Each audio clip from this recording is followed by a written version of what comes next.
E sejam todos bem-vindos ao nosso Força Tarefa. Mais uma segunda-feira aqui. Não tivemos rodada essa semana, mas o Força Tarefa continua, porque nosso objetivo sempre é conhecer mais da vida e da história dos jogadores.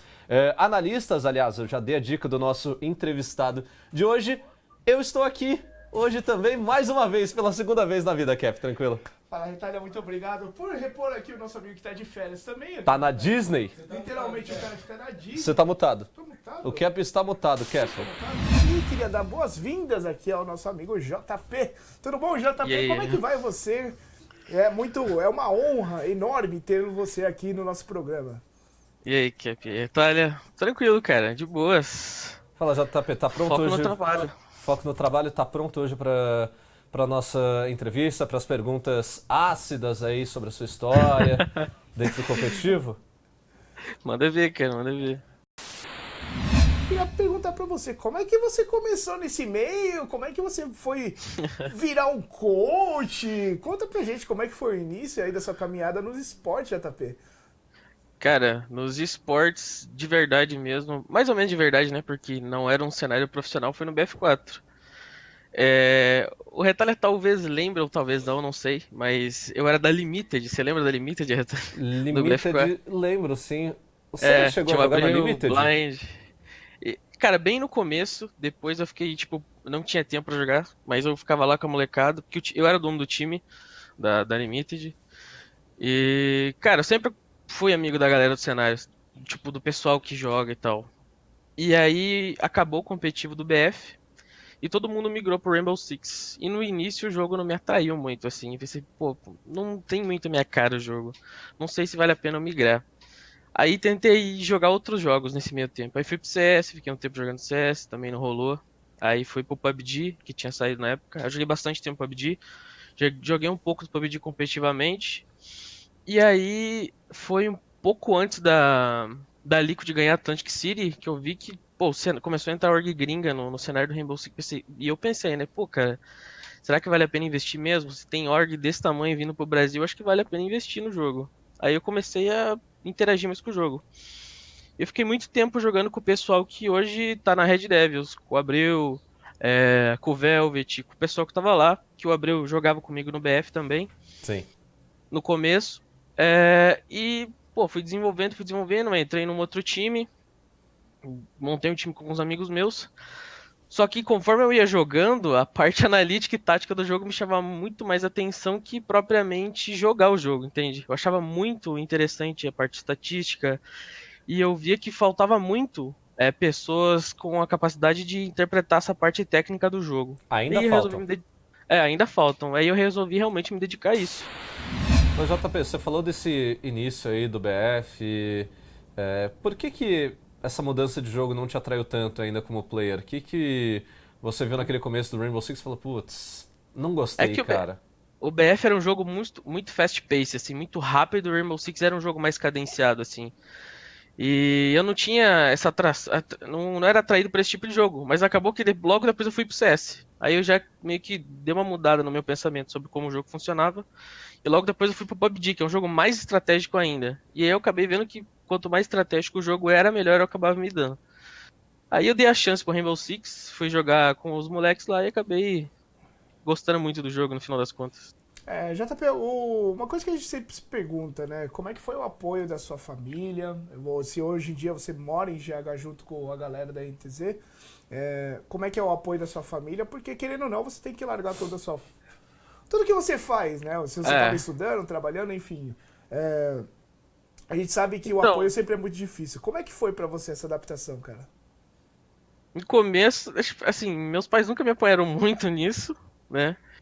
E só que aconteceu uma coisa assim que mudou bastante minha vida, que eu, tipo, eu resolvi realmente investir meu tempo nisso. Tipo, desde que eu tinha decidido virar coach, que eu tinha largado um pouco a parte de jogar e pra parte mais de estudar o jogo, tava sendo um período bem conturbado da minha vida pessoal, assim. E pouco antes de eu vir pra NTZ, aconteceu que meu pai faleceu no final do ano passado. E, tipo, mudou muita coisa dentro da minha cabeça, da minha vida, e eu resolvi correr atrás de um sonho, que era trabalhar com esportes, né? E, tipo, surgiu a oportunidade, eu conversei com a minha mãe sobre isso, e acabou que ela me apoiou, e tamo aí. Dali, agora eu queria perguntar, acho que todo mundo se pergunta hoje em dia. O que faz um analista no Rainbow Six? Eu acho que essa pergunta não Qual é quer a calar função? todo mundo. Todo mundo pergunta, falou, teu coach, tá, tudo bem. E o analista, o que ele faz? O que ele faz, ô JP? Conta pra gente. Cara, então, normalmente o que acontece é que o coach cuida do time e o analista estuda os outros times, o adversário, né?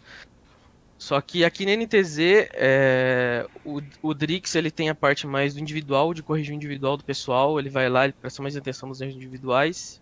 E os erros coletivos da equipe, além de estudo adversário, sou eu que faço também. Então, nossas estatísticas, tipo, bom, no bomb X, do mapa X a gente não tá bem, então a gente precisa dar uma atenção para esse bomb. Então eu acabo coletando essas estatísticas de treino para poder trabalhar em cima delas depois e também, né? A temporada passada aí o Drix fizemos um ótimo trabalho, o Drix no time e eu estudando os adversários que sucumbiu aí a nossa reerguida na Pro League. JP, do seu trabalho como analista, aí você pensou só agora que você falou em mover mais pro Rainbow Six nessa parte de análise, por conta de todos os detalhes, porque o jogo é mais cadenciado. O que você acha que foi o mais difícil para você se adequar ao jogo, pegar qual a parte mais difícil? Então, por exemplo, na hora de uma análise de uma equipe adversária, qual a parte mais difícil para você, ou no início da sua carreira aí? Então, no início, acho que a parte mais difícil para mim entender era as reações que os times tinham a certas situações. Isso é muito importante de se entender e eu tenho uma certa noção que nem todos os analistas do cenário têm esse entendimento. De além de você saber como a outra equipe joga e se importa, como eles reagem a certas situações. Por exemplo, algumas equipes vão reagir a um heavy roaming de uma forma, uma outra equipe vai reagir a um heavy roaming de outra forma. Algumas vão caçar, algumas vão marcar rotação. Esse tipo de comportamento é difícil de você prever no começo. Depois que você começa a pegar esse tipo de coisa, o trabalho acaba fluindo. Mas são diversas ações que geram diversas reações. Isso também é importante saber no jogo, que eu acho que o pessoal assim que não entende do jogo tão profundamente nem sabe, nem imagina que existe esse tipo de coisa, esse tipo de estudo do jogo assim. A INTZ veio de um começo mais ou menos meio conturbado e ainda conseguiu se recuperar nesse segundo split. A gente sabe da sua importância, a importância do Drix, mas acho que agora que acabou a temporada 9 da Pro League, a gente pode fazer um balanço geral aí da temporada da INTZ. JP, como que você considera essa temporada de Pro League? A melhora? Você acha que ainda ficou alguma coisa para trás? A gente tem muito para melhorar ainda, muito, muito mesmo. A gente veio de ajustes, testes durante a Pro League. Quando a gente encontrou um setup que funcionava melhor, a gente acabou usando ele, mas eu acho que ainda a gente tem opções melhores, pode encaixar melhor de alguma certa forma. E a próxima season agora a gente vai vir para as cabeças, pode ter certeza. A gente vai vir para brigar pela vaga na final mundial. BR6 ainda tá aí, né? BR6 ainda... BR6 pode ter certeza que a gente vai estar no playoff. Tem fatos que dizem que o Yuki já postou, né, sobre a saída dele, que ele está free agent. Explica um pouco melhor pra gente. O Yuki já tá liberado da line? Você já tem em mente com outra pessoa? Novidades em breve, só posso dizer isso. Novidades em breve. Como em breve? Aí eu te pergunto, como em breve? Dias, bem breve, bem semanas... breve. Teve uma pergunta aqui que ele falou, quando Acredito que que abre essa a semana já. janela de Opa. transferência? Quando que abre a janela de transferência no Rainbow Six? Se não me engano, já tá aberto. Janela de transferências Já tá aberto. abre Tem toda... uma semana já. Isso, abre toda a final de Pro League. Acabou a Pro League, no dia seguinte ela já abre. E para encerrar é uma semana ou alguns dias antes da volta do campeonato. Para enviar o formulário. A INTZ não estando mais entre as cabeças do cenário brasileiro, não classificando para os campeonatos da gringa, você acha que muito disso é em relação às estratégias ou você bate às vezes na questão da skill do jogador? Pergunta do Mio. Cara, é um conjunto de tudo. Mas assim, eu acredito que trabalhando do jeito que a gente vem trabalhando é só uma questão de tempo. Eu falo isso porque todo mundo aqui tá dando 100% e cada dia a gente foca em evoluir. E eu acredito que assim, do cenário tem poucas equipes que estão trabalhando tão pesado quanto a gente. Inclusive as férias que o pessoal das outras equipes tirou esse mês, a gente não tirou. A gente tirou tipo dias assim, 5 dias acho que foi de pausa, pra trabalhar esse mês aí que todo mundo ia ficar parado para tentar voltar o mais preparado possível aí para Pro League e pro Brasileirão. Então, tema liberado para todo mundo. Agora a gente vai aceitar qualquer tipo de pergunta. E a pergunta que eu acho que de todo mundo que não quer calar, JP, por que o Yuki deixa o time da NTZ? Cara, foi uma escolha coletiva e para mudança pro jogador que a gente queria trazer era a função que mais encaixava. Então, era o jogador que sairia e entraria um novo que menos impactaria em função dentro do time. Pra não ter aquelas alterações do Interfragger vai fazer suporte extremos, né? Não, isso aí acaba com o time, você acaba tendo que mudar um jogador que faz uma função, tem que recuar, avançar o outro jogador, então por função foi a troca mais ideal que a gente encontrou. JP, quando você entra numa equipe e tá tudo indo por água abaixo, o que tem que fazer nessa hora? Você que atua mais pelos bastidores. Então, vamos lá, o suporte não tá conseguindo fazer o trabalho dele. O Interfragger não tá conseguindo também. É literalmente, a Avalanche tá descendo morro abaixo. Aí bota o analista entra lá. Quais são os passos, talvez, aí que você pense para uma mudança de postura? Cara, você tem que ver sempre da forma mais ampla possível, porque muitas vezes o Enter não tá matando porque o drone do suporte não tá funcionando. Ou muitas vezes o suporte não tá conseguindo jogar porque ele tá sendo muito agressivo, displicente numa função que ele não pode fazer isso. Você tem que sempre ter uma visão geral, um parâmetro geral de o conjunto, como tá funcionando. Às vezes um jogador tá sendo impactado pela outra função que não tá funcionando. Muitas vezes um intermediário tá matando muito, justamente porque o Enter não tá matando. E uma coisa vai gerando uma bola de neve, assim. Então tem que sempre o conjunto funcionar da forma que deve funcionar. Sempre cada um fazendo sua função. Você tem que ter sempre atenção nessa parte aí. É uma De cada um tá pergunta fazendo o seu papel. que na verdade é particular minha, mas que eu acho que serve para esse caso. Quando você entrou, JP, a gente sabe que a NTZ não estava muito bem das pernas, né, nos campeonatos. Depois teve aí a introdução de você, o Drix já estava trabalhando com a equipe, mas qual que foi o seu primeiro trabalho? No que você mais focou para tentar arrumar o time da NTZ para ele conseguir, né, sobreviver à temporada e também conseguir chegar na zona de classificação do Brasileirão? No início, quando cheguei, o meu principal foco foi encontrar os principais problemas do time coletivamente, para a gente conseguir consertar e depois eu conseguir ter tempo para fazer os estudos das equipes adversárias. Então, minha primeira e segunda semana foi basicamente só corrigindo problemas individuais e que eu consegui enxergar e problemas coletivos de funcionamento do time mesmo, de mau uso de gadget, drone em regiões que não precisava, esse tipo de coisa, assim, corrigindo um parâmetro geral do funcionamento do time.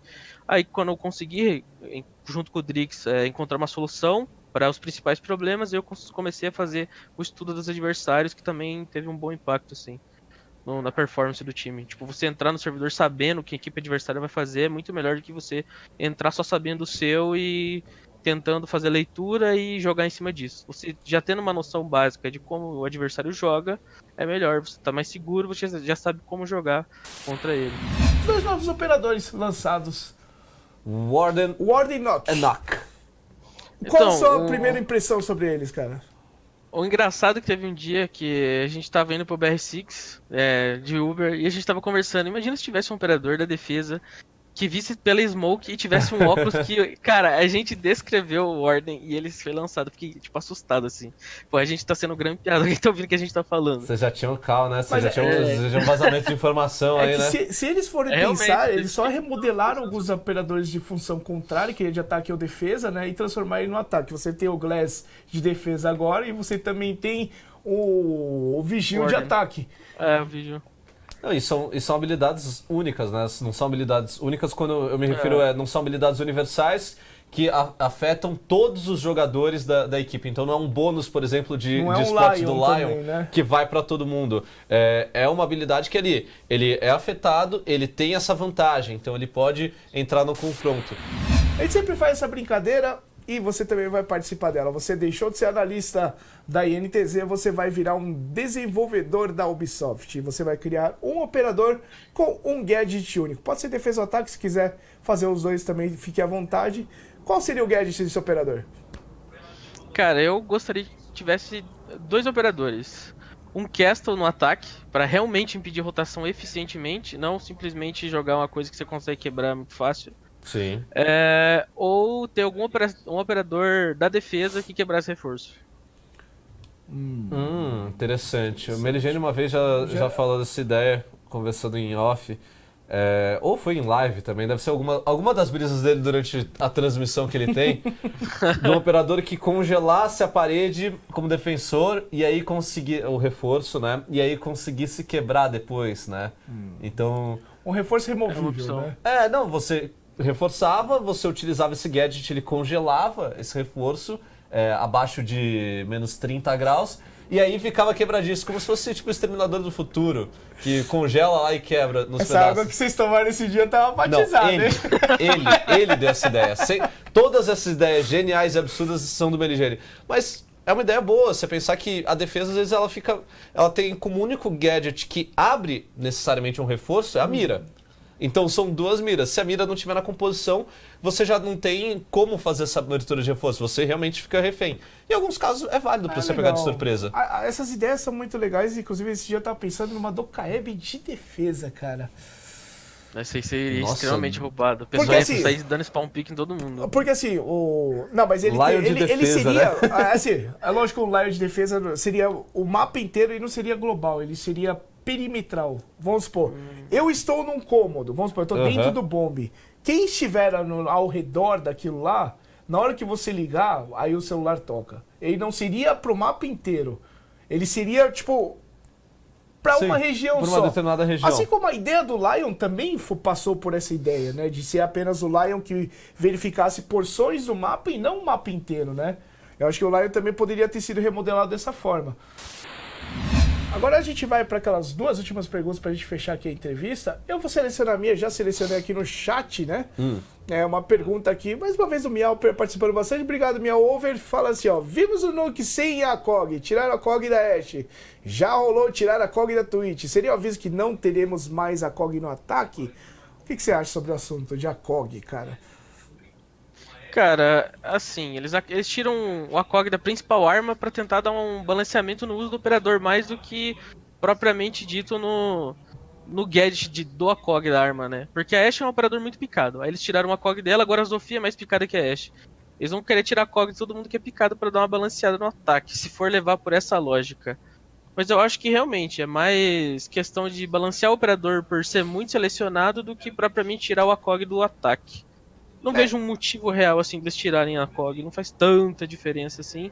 Em alguns mapas, alguns também mais ou menos, mas no parâmetro geral vai mais do jogador, até porque tem operadores que têm a COG e alguns jogadores nem usam a COG nele. Vocês estavam treinando com a Team One, já comentou sobre isso. A pergunta é voltada em cima da Team One. Subiram agora para a Pro League, subiram muito bem, inclusive. O que a gente pode esperar, então, temporada 10 com essa molecada aí que vem voando? Potencial eles têm muito, muito potencial. Eu acredito que eles vão dar muito trabalho, cara. Eles têm chance de ser a nova Empire aí. Os moleques são muito bons, cara. A gente treina bastante com eles e eu sei bem que os moleques, além de muito potencial, eles se esforçam muito, são muito dedicados. Então eu acredito que eles têm grande potencial mesmo. Bom, guys, então é isso aí. A gente vai finalizando no dia de hoje. Queria agradecer imensamente a presença do JP.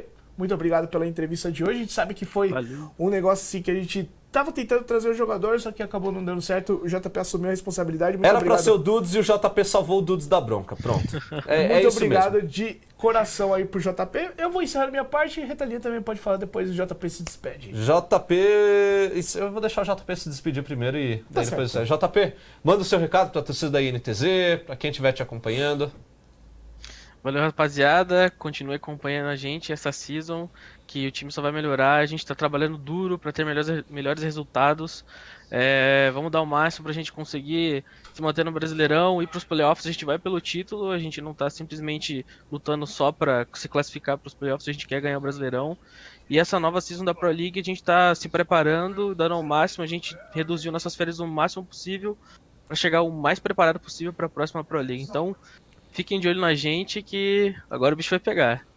Valeu, JP, muito obrigado pelo bate-papo, foi muito bom. Acho que é a primeira oportunidade que a gente tem, que eu tenho de conversar até diretamente com você, ouvir mais da sua história. A gente vai se falando ainda porque tem muito para acontecer em 2019. Pessoal, muito obrigado pelo carinho de vocês. Agora fala aí, it's over 9. Oi? Você Eu falo over 9000? tá cara do Vegeta com Ah, tá. Eu ia comentar isso, só que eu não falei nada. Eu olhei quando ele O colocou. Keto só ficou quieto, Luiz que teve que comentar e atrapalhar. Obrigado a todo mundo que acompanhou por aqui o nosso Força Tarefa de hoje. Lembrando que a gente sai um compilado com os melhores momentos, sai na terça-feira no canal do YouTube. Terça? Sim, Opa. mas você pode assistir a VOD aqui, acompanha tudo aqui no só- canal do Twitch. É só mas acessar o canal da Twitch e vir o em compacto Pass sai amanhã. Broadcasts. O compacto sai amanhã. Compacto sai amanhã direto no canal do YouTube, então a gente se vê na próxima segunda-feira. Não Só um sei se recadinho, estarei né, aqui ou Retalho? não, ou o Guizão. A gente não vai ter, pelo menos aí nas próximas semanas, transmissões. Estamos vendo se a gente consegue arranjar aí a transmissão do Minor, como o Retalha disse. Minor. Vamos ver aí se vai rolar, né? Se rolar aí, a gente vai transmitir pra vocês. Se os pais autorizarem, Exatamente. a gente transmite o melhor. A gente fica por aqui, obrigado. Para mais informações, não se esqueçam, claro, de curtir sempre os vídeos lá no YouTube. A gente está com uma programação ao longo da semana inteira. Também as lives aqui. Terça-feira à noite tem o Two-Ways, 10 horas da noite. Amanhã, eu e Meligene narrando o Two-Ways, o circuito universitário. Sim, um circuito mais amador, mas é bom para conhecer alguns novos jogadores aí do cenário. A gente fica por aqui, valeu. E até a próxima. Luiz, tem mensagem para dar você? Leiam livros, bebam água. E tirem férias, viagem para Malta. E Roma também. Roma é muito legal, falei isso também. Leiam aí, livros. Leiam livros, leiam o Universo dos Encantos. Tá bom, então. E tem. Como é que é o nome do nosso programa? Que eu já até esqueci. O Live Show, o Live News de terça e quinta aí, ó. E o Live Show mais tarde, né? Não, hoje não. Ah, não, hoje não? Amanhã, né? Amanhã. 6 horas O da Live tarde. Show, eu esqueci os horários já. 6 horas, pô. Isso aí, meu primeiro dia de férias. Eu até não lembrava nem que horário que era. Eu não sabia nem onde que ele trabalhava, né? Hoje. Eu olhei teve que aqui pedir no o meu endereço teclado hoje. pro meu mouse. Gente, o que eu faço com essas coisas? É isso aí, gente. Pessoal, se vocês tirarem férias, não fiquem igual ele. Valeu, falou, até a próxima. Tchau.